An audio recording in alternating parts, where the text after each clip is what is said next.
చాలా మంది నాకేమన్నారంటే ఇది రెనాల్డో క్విడ్ తీసుకుంటా అంటే అసలు ఆ బండి ఎందుకు తీసుకున్నావు, ఆ బండి అంత వరస్ట్ బండి ఏది లేదు, ఆ బండి ఎందుకు తీసుకుంటున్నావు నువ్వు, అసలు ఆ బండే తీసుకోవద్దు అన్నారు. హాయ్ గైస్, అందరికి welcome back to the new video. Recent గానే మీరు చూసే ఉంటారు కదా, నేను రీసెంట్ గా ఇది రెనాల్డో క్విడ్ తీసుకున్నా కదా. ఈ బండి గురించి రివ్యూ చేయమని ఒక ఇద్దరు ముగ్గురు అడిగినారు, నేను కూడా వీడియో చేద్దాం అనుకున్నాను. ఈ బండి గురించి రివ్యూ అంటే రివ్యూ కాదు, మీకు రివ్యూ అంటే బొచ్చడు దొరుకుతాయి యూట్యూబ్ లోనా. జస్ట్ నేను ఎందుకు తీసుకున్నా ఈ బండి, ఇదే బండి ఎందుకు చూస్ చేసుకున్నా, వేరే బండ్లు చాలా ఉన్నాయి కదా, ఇదే ఎందుకు తీసుకున్నా అనేది ఈ వీడియో అనమాట. మీరైతే ఒక లాస్ట్ వరకు చూడండి. ఫస్ట్ ఆఫ్ ఆల్ నేను ఈ బండి అయితే సెకండ్ హ్యాండ్ లో తీసుకున్నాను. నాకు వచ్చేసి 2,25,000 దగ్గర దగ్గర 2,20,000 అట్లా పడ్డది. ఇన్సూరెన్స్ అంతా కలిపి ఒక 2,20,000. బండి రేట్ వచ్చేసి 2,20,000 పడ్డది మొత్తం. నేను తిరుపతి పోయి తీసుకున్నా. స్పెషల్ గా ఈ బండి ఎందుకు తీసుకున్నా అంటే నాకు అన్నిటికీ ఉపయోగపడుతుంది. ఫస్ట్ ఆఫ్ ఆల్ ఏంటంటే బడ్జెట్, మంచి బడ్జెట్ లో 2,20,000 అంటే నేను జీటీ తీసుకునేదే 2,30,000 దగ్గర దగ్గర. బండి రేటే అనమాట, బండి రేటే ఉంటది. మనకు కూడా ఒక కార్ ఉంటది, ఎక్కడికన్నా పోయినా ఏదన్నా చేసినా. మీరు ఇంకో ఛానల్ నాకు చూసే ఉంటారు, మంజు బ్రాండ్ హబ్ అని ఉంటది కదా, దాంట్లో వెహికల్స్ ఏడన్నా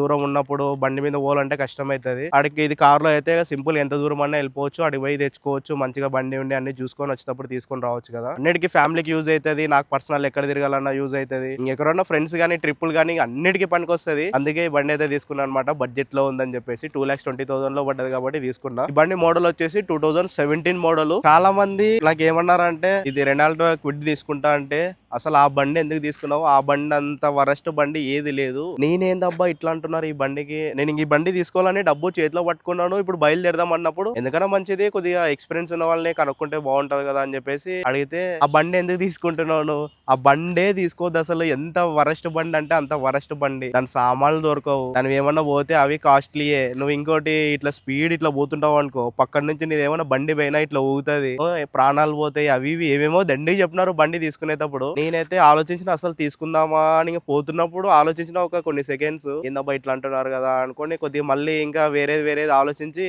ఏదైతే అది అయింది. బండి అయితే నచ్చింది నాకైతే, తీసుకుందాంలే ఒకసారి పోదాము, ఒకసారి చూసిన తర్వాత ఏమవుతుందో, అడిగి పోయిన తర్వాత ఏమవుతుందో, అసలు రేట్ సెట్ అవుతుందా లేదనుకోని అయితే పోయినాం అనమాట. పోయి అయితే తెచ్చుకున్నాము. వాళ్ళు వీళ్ళు చెప్పినారని కాదు, నేనైతే నా సొంతంగా తెచ్చుకున్నాను. ఇప్పటికే అంటారు చాలా మంది, ఎందుకు ఈ బండి వేస్ట్, అమ్మేసే వేరేది ఏదైనా స్విఫ్ట్ డీజర్ తీసుకో, అది తీసుకో, ఇది తీసుకో అని చెప్తున్నారు. నేనైతే ఏం లేదు, అమ్మకూడదు అనుకున్నాను ఈ బండి. నేను ఎంతవరకు అంటే నా బుద్ధి, నా మైండ్ ఎట్లున్నా, ఎప్పటి వరకు ఉంచాలనుకుంటే అప్పటి వరకు ఉంచుకొని పెట్టుకుంటాను నాకాడే ఇది.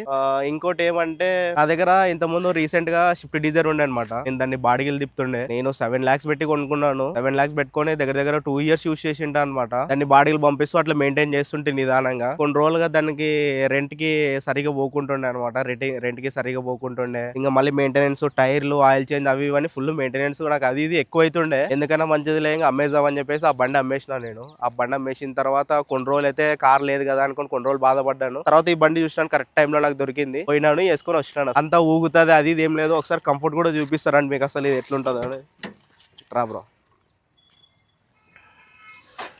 మంచిగా హ్యాపీగా కూర్చొని నడుపుకోవచ్చు. మేము తిరుపతి నుంచి వచ్చేటప్పుడు బాగా చెక్ చేసినాం అనమాట. సైడ్కి పోతే ఇట్లా ఊగుతుంది, అది ఊగుతుంది, బస్సు పోతే ఊగుతుంది. దగ్గర దగ్గర 120 దగ్గర కొట్టుకొని వచ్చినాం. బండికి ఏం కాలేదు, ఇంత ప్రాబ్లం లేదు, ఇంత ఊగింది లేదు, ఏం లేదు, అంత ఓకే ఉంది బండి. ఏసీ మంచిగా వస్తుంది, అంత ఫ్యామిలీ కంఫర్టబుల్ వెళ్ళిపోవచ్చు. వెనకలోటే కొంచెం ఇబ్బంది అవుతుంది, అవతల యువతల కంఫర్ట్ గా కూర్చోవచ్చు, వెనకలైతే నేనైతే కూర్చోలేదు ఇంతవరకు. చూద్దాం ఒకసారి వెనకాల. పర్లేదు, కొద్దిగా ఒక నలుగురు అయితే హ్యాపీగా అయితే పోవచ్చు మంచిగా. ఇట్లా కూర్చుకొని కంఫర్టే ఉంది. ఏమంటే ఇది కొంచెం తగులుతుంది అనమాట, కొద్దిగా దగ్గర ఉంటుంది అంతే, మరి అంత ఇరికేం లేదు. ఓకే, కూర్చొని కాడికి అయితే మంచిగా అయితే పోవచ్చు.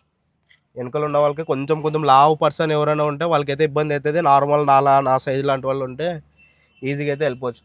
యువతలో ఒకరు కూర్చోవచ్చు, యువతలో ఒకరు కూర్చోవచ్చు. మీరు నమ్ముతారో లేదో, నిజంగా రీసెంట్ గా మా ఫ్రెండ్ కి పెళ్లి చూపులు పోయినప్పుడు మేము 6 మంది పోయినాం. ఒక్కోరు ఇంత లా ఉన్నారు, 6 మంది పోయినాం. దగ్గర దగ్గర కొద్దిగా ఇరికిటేం అయింది, ఇంక అట్లే పోయినాము. బండికి ఏం లేదు, నాకు బానే ఉంది బండి, ఏం ప్రాబ్లం లేదు, మంచి బండి దొరికింది అనమాట.